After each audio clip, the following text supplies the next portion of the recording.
Zorrotza eta antolatua zara lanean? Gai zara marrazki edo jarraibide teknikoak ulertzeko eta interpretatzeko? Trebea zara eskuekin eta pultsu ona duzu? Leku eta jarrera zailetan segurtasunez lan egiteko gai izango zinateke? Galdera horiei baietz erantzun badiezu, soldatzaile elektrikoaren lanetan lan egin zenezake.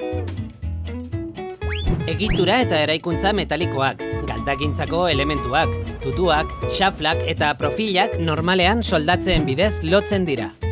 Soldadurak arku elektriko batek sortutako bero handia aprobetxatzen du galdatzeko, eta horrela elementu metalikoen lotura lortzeko. Eragiketa hori in situ egiten da oro har, eta pertsona batek eskuz manipulatutako ekipo eramangarrien bidez. Soldadura lanak artisautza osagaia du, baina zorroztasun handia behar du segurtasun neurrietan eta egindako lanaren kalitatean. Planoak eta diseinuak aztertu eta ulertu behar dira, ekipoak prestatu eta metodo egokiarekin soldatu. Horretarako segurtasun neurriak hartu behar dira arriskuak gutxitzeko. Soldatzaile izateko modurik onena da profesionaltasun ziurtagiria eskuratzea, eta horretarako prestakuntza moduluak eta horiek eratzen dituzten praktikak egitea. Profesionaltasun egiaztagiriak ofizialki aitortutako tituluak dira, eta horiek dituen pertsonak lanpostu zehatz bat betetzeko gaitasuna duela egiaztatzen dute.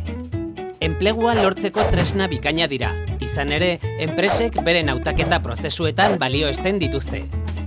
Gainera, lanbide heziketako titulu bat eskuratzeko prestakuntzarekin lotzeko aukera ematen dute.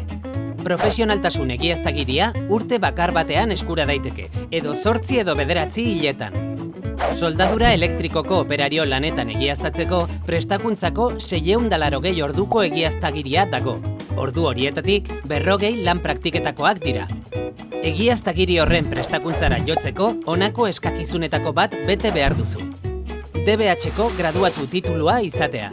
Talde eta lanbide arlo bereko lehenengo mailako edo beste edozein taldetako bigarren mailako egiaztagiria izatea.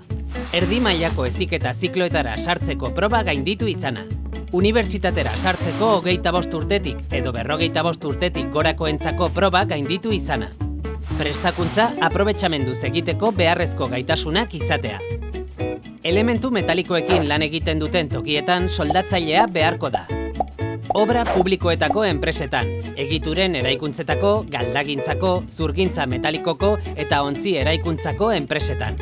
Hori lanbide dibertsifikatuenetako bat da, sektore anitzetan irteera gehien duena. Aintzatespen handiko lanbidea da, eta enplegagarritasun altuko indizea du. Trebetasunen eta interesen profil egokia baduzu, hau aprobetxatu beharreko aukera da. Jaso informazioa Lanbideren webgunean.